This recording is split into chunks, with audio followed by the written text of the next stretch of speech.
We're joined now by Dr. Kim Anderson, our crop marketing specialist. Kim, give us an idea of what's been happening in the crop markets the last few weeks. Well, if you look at wheat, corn, and beans, they've been going in a tank during January. Well, that doesn't sound good. Why don't you run the numbers? Well, if you look at wheat, go back to December, it's $5.75 to $6 throughout these. Came into January, then started going in the tank. It's dropped down to around $5.45. It's back up about 25 cents to $5.70 now. Corn, same way, up $4.70, $4.75 during December. Fell down to $4.27 as we got into this part of January, and it's only picked up about a dime. The poster child, soybeans, it also, up close to $12.50. Run around $12.75, something like that during December. Fell down to $11.53. It's picked up around 30 cents now, up to around $10.70, $10.80, something like that. The average prices on those, if you look back over time, $10.80 for beans, $4.70 for corn, and $5.70 for wheat. Why do you think we're seeing these declines? Supply and demand situation. You look at the stocks to use ratios for wheat, especially hard red winter wheat.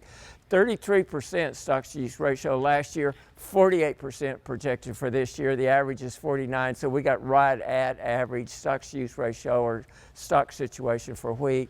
United States, 30% last year, up to 34 now, but the average is 41. So your soft red and your other wheats, they're a little tighter than the hard red winter wheat. And the world situation, 34 last year, down to 33% this year. The average is 35, so it's near average. We've just got more wheat right now than we can put on the market. You look at the seedings.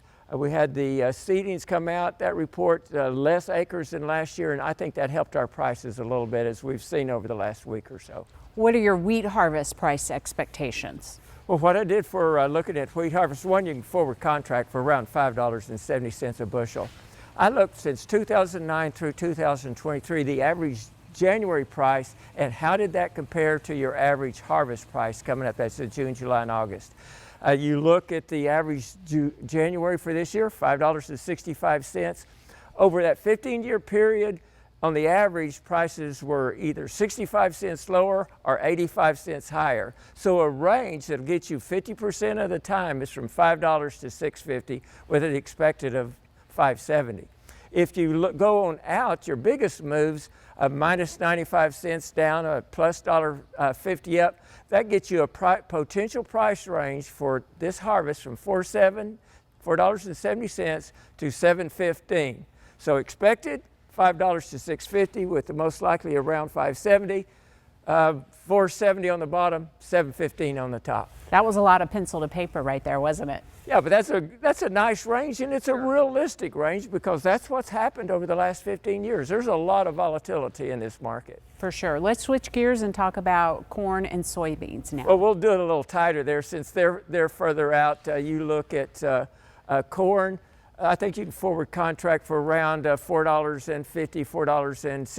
Soybeans, you can forward contract for around $11.30. You bring in cotton in here, somewhere around 77, 78 cents is what we're looking for cotton as we go out into that time period. Okay, Kim, great analysis as always. We'll see you next week.